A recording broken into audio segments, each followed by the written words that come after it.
김민웅 교수, 이렇게 뚫고 나가봅시다.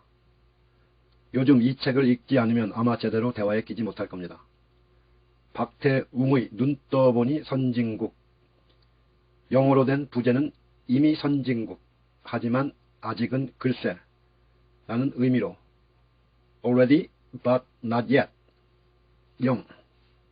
애초 먼저 손에 넣은 건 저자인 조선희 선생이 직접 보내준 상식의 재구성인데 읽기는 그의 부군인 한빛 미디어 이사회 박태웅 의장의 이 책이 되었습니다.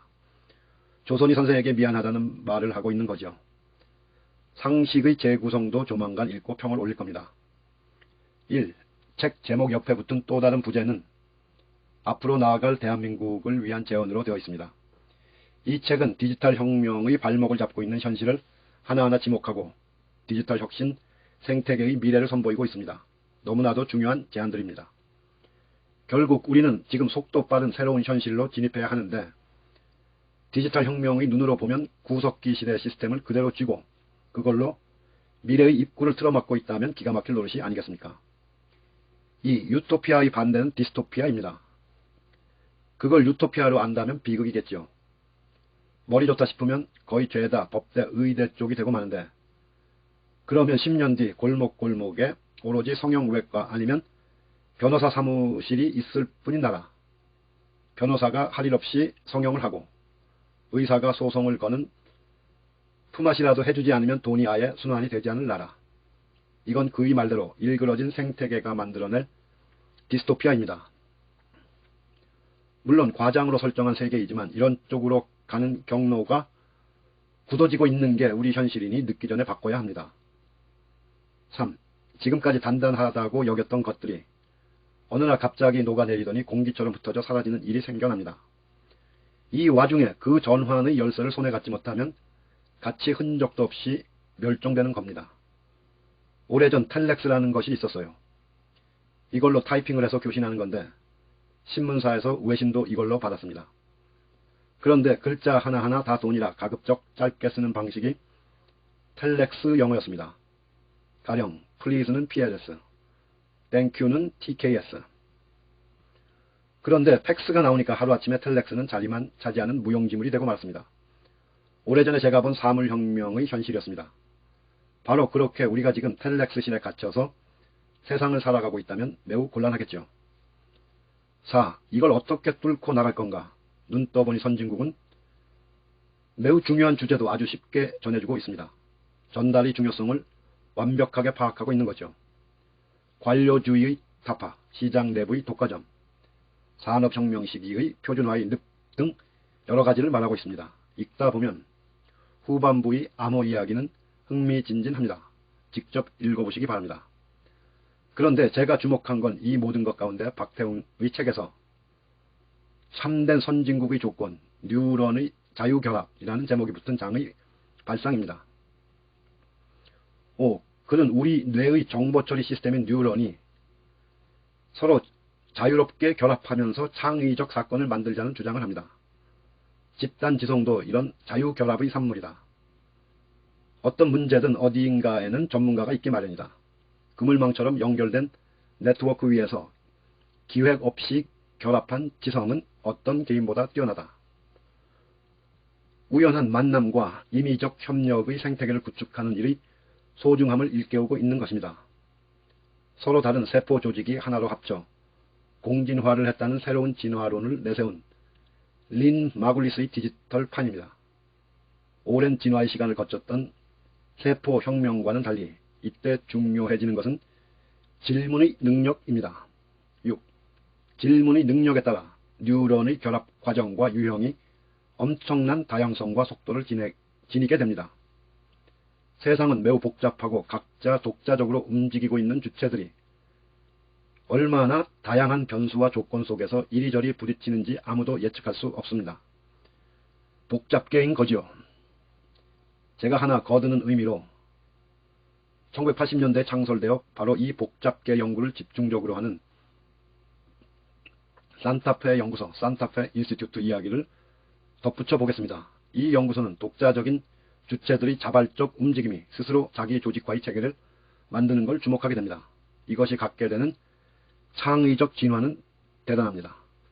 박태웅도 바로 이런 복잡계의 비약적 진화를 만들기 위해 자신의 독특한 모델로 설정한 뉴런 자유결합의 발상에 눈떠 우리에게 말하고 있다고 생각합니다. 7. 박태웅의 논지는 혁신의 구조가 출현하는 비밀을 일깨웁니다. 산타페 연구소는 이 과정에서 카오스의 날카로운 모서리, The Edge of Chaos를 주시합니다. 뉴런의 자유로운 결합은 고정된 기존의 질서에서는 방식도 다르고 향후의 경로도 공식처럼 결론이 나오지 않아 낯설고 반갑지 않습니다. 그러나 이 카오스의 날카로운 모서리가 기존의 패러다임을 결국 하나하나 무너뜨립니다. 그리고는 다양한 주체들이 서로 결합해서 새로운 융합과 수렴이라고 할 수 있는 컨버전스가 폭발적으로 일어납니다. 박태웅은 바로 이걸 가로막고 있는 틀을 깨자고 합니다. 그리고 그에 맞는 사유 방식을 기르는 교육과 이 사유가 뛰어놀 수 있는 무대를 설계하고 구축하자고 합니다. 당연히 전적으로 동의됩니다. 미래학의 새로운 세계를 설파하고 있는 피터 다이아만디스와 스티븐 코틀러가 이구동성으로 말하고 있듯이 미래는 우리가 생각하는 것보다 빠르게 온다. The future is faster than you think 입니다. 미적거리고 있을 여유가 없습니다.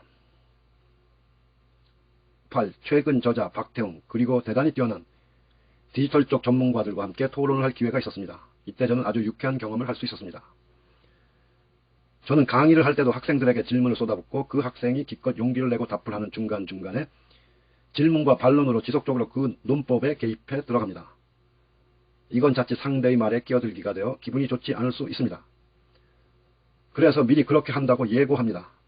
물론 끝까지 경청하고 질문을 해야 하는 경우에도 그런다는 건 아닙니다. 그건 그것대로 존중하는 대화의 자세가 필요합니다.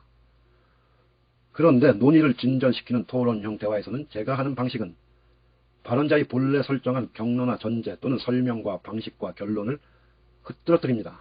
카오스의 날카로운 모서리가 작동하는 겁니다. 이걸 순간순간 받아들여 설명하고 반론을 펴고 추가 해설을 하고 각도가 다른 질문과 만나 그에 따른 경로의 변경이 발생하기도 하면서 토론은 비약적인 진화를 하게 됩니다. 이는 끊임없이 놀라운 새로움이 출현하고 앞의 단계를 포괄하면서 토론 초장에는 전혀 예상하지 못했던 내용이 만들어지는 과정이 됩니다. 저는 이날 그런 방식을 충분히 수용하면서 자유자재로 뉴런 결합을 하는 이분들의 태도와 능력에 매우 기뻤습니다. 대단히 탁월한 자세였습니다. 바로 이런 생태계가 확산된다면 일체의 권위주의, 경로의 경직성, 결론이 이미 내려진 논의, 한계를 미리 설정한 방식은 모두 무너질 수 있습니다. 9. 눈 떠보니 선진국을 펼치면 저자의 사인이 박혀 있습니다. 해답보다 질문이 더 중요하다는 것을 깨달을 때 우리는 선진국이 될 수 있다. 10. 아직 가보지 않은 길은 이미 가지고 있는 지도가 아니라 우리가 만들어가는 지도로 가는 게 맞죠. 눈 떠보니 선진국, 이 책을 읽는 이들이 많아져 새로운 토론이 이 나라에 가득 차기를 바랍니다. 그러면 정치에 관심 없다는 보통의 시민들도 저 낡아빠진 생각과 태도의 이들이 미래를 떠맡겠다고 나서는 것이 얼마나 우스꽝스럽고 공포스러운 일인지 알게 될 겁니다. 우리는 디스토피아로 가는 길이 아니라 새로운 유토피아를 꿈꾸는 사람들 아닌가요? 눈 떠보니 세상이 캄캄하더라는 절대 있어서는 안 됩니다. 눈 감고 있어도 선진국. 김민웅 교수.